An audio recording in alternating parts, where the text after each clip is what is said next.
If you are being overlooked by your potential clients, then there's a reason why. And don't worry, because today we're going to talk about three key lessons that you can learn from Apple so that you can stand out and attract those clients who you're seeking, who you're trying to get.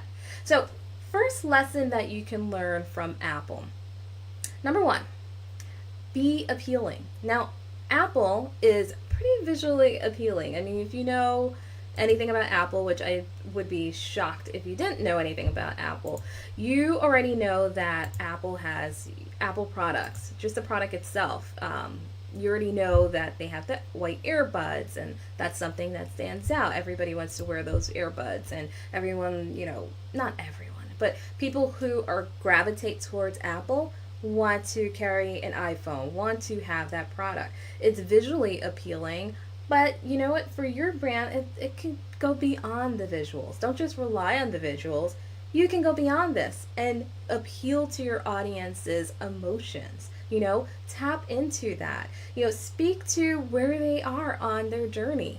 Look deeper into, what is it that they're trying to fulfill and appeal to that immediately. So if you're a business owner, or maybe you're a coach who helps other owners to start their business, right?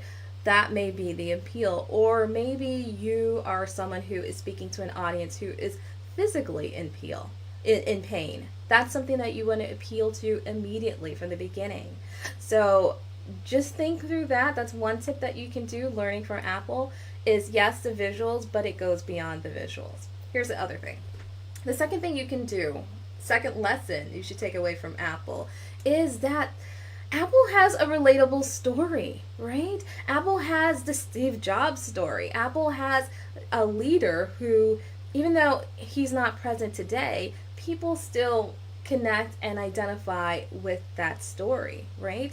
So you have a story that people can relate to. Even if you think you're boring, you think that there's nothing really special about you, everyone has a story. Everyone has a special story that chances are it connects to why you decided to start a business. And that's a thing that you want to put out there. You want to put your story fully forward so that your audience can understand your why. Why did you start your business? And not only why you started your business, but why should I care about it? How does that story relate to me, right?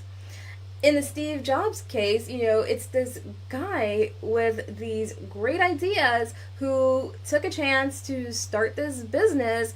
And yes, it was very different. And, it thrived, and, it also had its ups and downs. But then it became a point where he was also let go from the company that he founded, but then brought back on. So people identify with that risk-taking, thinking differently, that whole philosophy, and they want to be a part of that. That's the Apple audience. You have a similar story, whether it's, you're someone who struggled with shifting your mindset and now you're a mindset coach, whatever that story is, that's what's going to make you stand out to your potential clients, right?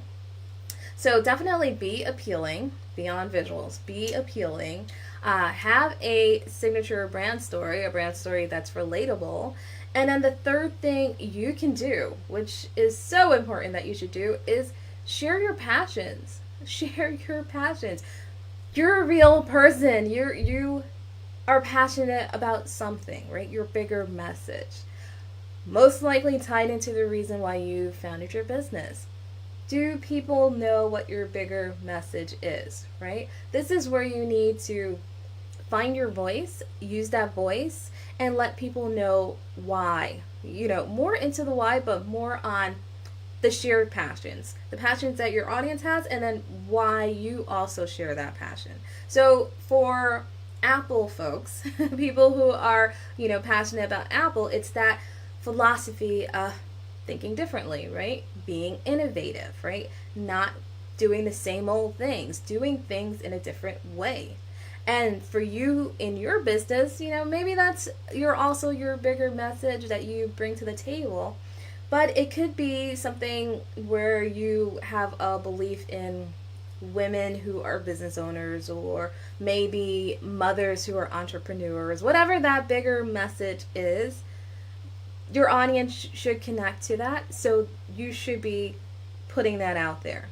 Apple does it. Even with its ads, they're appealing to a hip people who are more hipster, who are on the cusp of things, people who buy into that philosophy.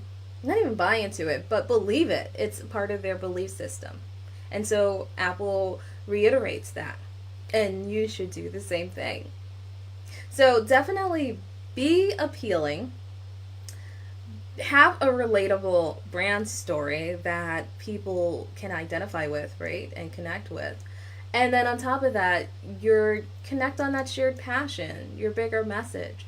Because having all those things, that's where your clients can then say, you know what, you're someone who I need to pay attention to.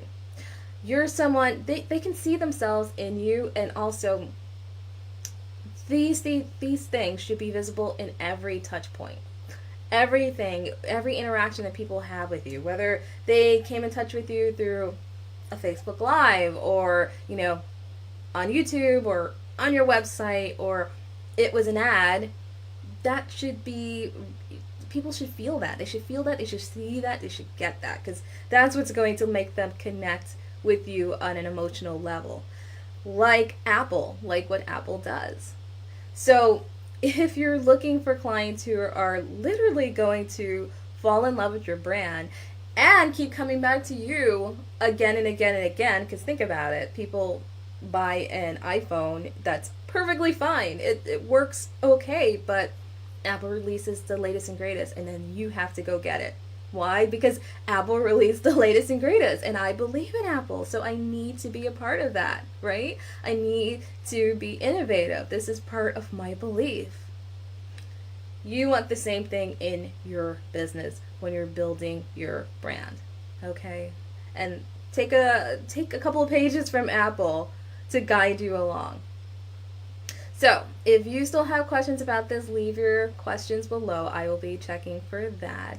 And I will see you next time. Bye.